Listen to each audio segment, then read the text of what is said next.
គណៈបរិជានិយមហ៊ុនស៊ិនប៉ិចក្រោមព្រះអធិបតីភាពដ៏ខ្ពង់ខ្ពស់របស់ព្រះអង្គម្ចាស់នរោត្តមចក្រាវុធព្រះប្រធានបានប្រារព្ធពិធីអបអរសាទរខួបអនុស្សាវរីយ៍លើកទី114នៃទិវានារីអន្តរជាតិ8មិនិនាក្រោមប្រធានបទសិទ្ធិសមភាពនិងភាពអង្អាចចំពោះស្ត្រីនិងក្មេងស្រីគ្រប់រូបពិធីបានប្រព្រឹត្តទៅនៅព្រឹកថ្ងៃទី8ខែមីនាឆ្នាំ2025នៅទីស្នាក់ការកណ្ដាលគណៈបកហ៊ុនស៊ិនប៉ិចក្នុងរាជធានីភ្នំពេញដោយមានការចូលរួមពីថ្នាក់ដឹកនាំនិងសមាជិកាជាច្រើនរូបព្រះអង្គម្ចាស់នរោត្តមចក្រាវុធបានមានព្រះបន្ទូលថាពិធីនៅថ្ងៃនេះពិតជាមានអត្ថន័យអំពីការបន្តយកចិត្តទុកដាក់របស់យើងចំពោះតួនាទីស្ត្រីនៅក្នុងសង្គមនិងនយោបាយព្រះអង្គបានបញ្ជាក់ថាគណៈបកហ៊ុនស៊ិនប៉ិចគឺជាជម្រើសដ៏ល្អសម្រាប់ស្ត្រីចូលរួមជីវភាពនយោបាយដើម្បីវិវត្តខ្លួនយើងនិងសង្គមជាតិឆ្ពោះទៅរកអនាគតដ៏រុងរឿងតែទន្ទឹមនឹងនេះព្រះអង្គក៏បានសុំឲ្យស្ត្រីគប្បីមានឆន្ទៈមនសិការនិងប្រឹងប្រែងដោយខ្លួនឯងផងដែរយើងស្លាប់បាក់យើងចូលក្នុងបាក់ដំបូងហ្នឹងយើងធ្វើម៉េចឲ្យជួយព្រោះទៅខ្ញុំយល់ហើយ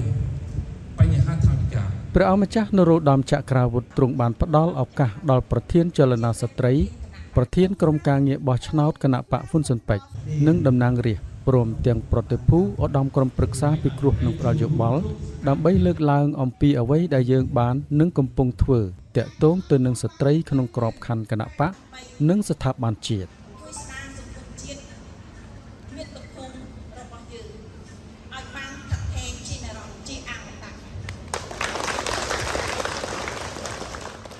នៅតែបន្តលើកកម្ពស់នៃការចូលរួមនិងពង្រីកភាពជាអ្នកដឹកនាំរបស់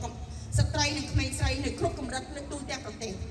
ទី2បន្តនឹងជំរុញ gender នៅក្នុងក្របខ័ណ្ឌគោលនយោបាយការវិធីប្រសិនបើយើងស្រឡាញ់ជាតិចង់ចាប់យកអាជីពជាអ្នកជួយជាតិជាអ្នកនយោបាយនេះជាឱកាសរបស់យើងនៅក្នុងបន្ទុកអាណាព្យាបាលយើងមានពេលច្រើនអញ្ចឹងហើយឆ្លៀតឱកាសដែរមួយខ្ញុំសមាជិកគណៈបកហ៊ុនប៉ិចទាំងហើយគណៈបកហ៊ុនប៉ិចទាំងហើយព្រះអង្គយើងត្រូវជ្រើសរើសយកមេដឹកនាំដែលលោកដល់លទ្ធភាពដែលលោកពេញចិត្តដែលលោកខំជួយជំរុញនេះព្រះអង្គទុំគុំមានតែលើកទឹកចិត្តឲ្យចូលរួមកាន់តែខ្លាំងក្លាក្រមបកិច្ចដឹកនាំរបស់ព្រះអង្គមានតែព្រះអង្គយើងទេដែលធ្វើម៉េចលើកកម្ពស់ស្ត្រីហើយផ្ដល់សិទ្ធិស្ត្រីខ្លាំងក្លាដូចជាសម្ដេចកុម្ពះព្រះអង្គក្រសួងកិច្ចការនារីនេះគឺសម្ដេចកុម្ពះលោកអ្នកបន្ថែមឡើងដំបូងគេបន្តពីឈ្នះឆ្នោតអញ្ចឹងរាល់ថ្ងៃក្រសួងកិច្ចការនារីនេះគឺគណៈបកហ៊ុនប៉ិចដែលមានសម្ដេចកុម្ពះលោកបង្កើតលើកកម្ពស់ស្ត្រីមុនគេឆ្នាំ1993ណាស់ហើយតែលើជាស្អីមកជំនួយស្ត្រីយើងមានច្រើនតែនៅមានកម្រិតដែលសារមិនទាន់បានចូលដឹងអំពីនយោបាយនៅក្នុងប្រទេសដើម្បីឲ្យស្ត្រីបានចូលរួមក្នុងការបោះឆ្នោតឬក៏ចូលរួមធ្វើជាតំណាងឲ្យគេបោះឆ្នោតក្នុងការបោះឆ្នោតឃុំសង្កាត់ស្ត្រីយើងទាំងអស់ដែលខ្ញុំបានជូនពរតាំងពីយប់រហូតដល់ព្រឹកឡើងរហូតទៀតដើម្បីគាំទ្រឲ្យស្ត្រីទាំងអស់មានសក្តានុពលក្នុងការចូលរួមមកគាំទ្រគណៈបកនិងព្រះអង្គម្ចាស់ហើយនិងស្ត្រីយើងទាំងអស់នៅថ្ងៃនេះហើយខ្ញុំសូមមុននឹងចូលដល់សំណួរខ្ញុំសូមជូនពរឲ្យស្ត្រីទាំងអស់ពោពេញដោយភាពក្លាហានភាពឆ្លាតវៃនិងពោពេញដោយការដឹកនាំល្អតាមត្រង់នឹងឯកឧត្តមដែលមានអង្គពិធីបានរំលេចផងដែរនៅសិទ្ធិសេរីភាពរបស់ស្ត្រីនិងសិទ្ធិពលរដ្ឋខ្មែរគ្រប់រូបនៅក្នុងព្រះរាជាណាចក្រកម្ពុជាដែលទទួលបានការលើកកម្ពស់និងមានសកម្មភាពពេញលេញឡើងវិញបន្ទាប់ពីគណៈបករាជានិយមហ៊ុនស៊ុនប៉ិចឈ្នះឆ្នោតឆ្នាំ1993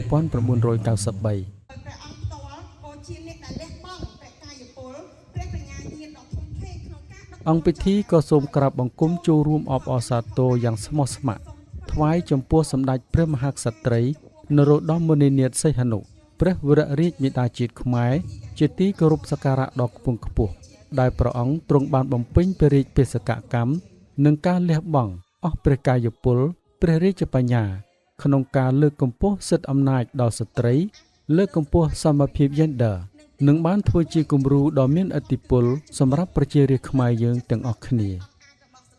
បានរំលឹកថ្វាយផងដែរចំពោះព្រះអម្ចាស់ក្សត្រីនរោត្តមម៉ារីដែលជាអិសរាជជនគណៈបកហ៊ុនស៊ិនប៉ិចដែលបានលះបង់អស់ព្រះកាយពល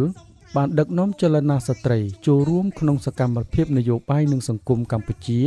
ចាប់តាំងពីទសវត្សរ៍ 80 មក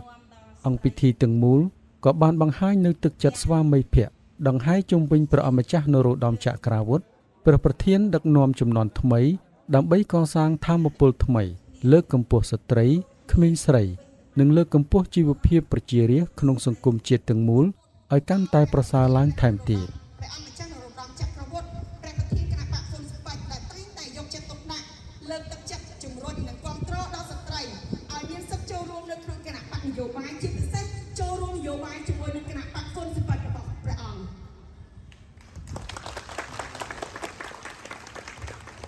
ជាចុងបញ្ចប់ នៅចុងបញ្ចប់នៃកម្មវិធីព្រះអម្ចាស់នរោត្តមចក្រាវុធព្រមទាំងថ្នាក់ដឹកនាំគណៈបកហ៊ុនស៊ិនប៉ិច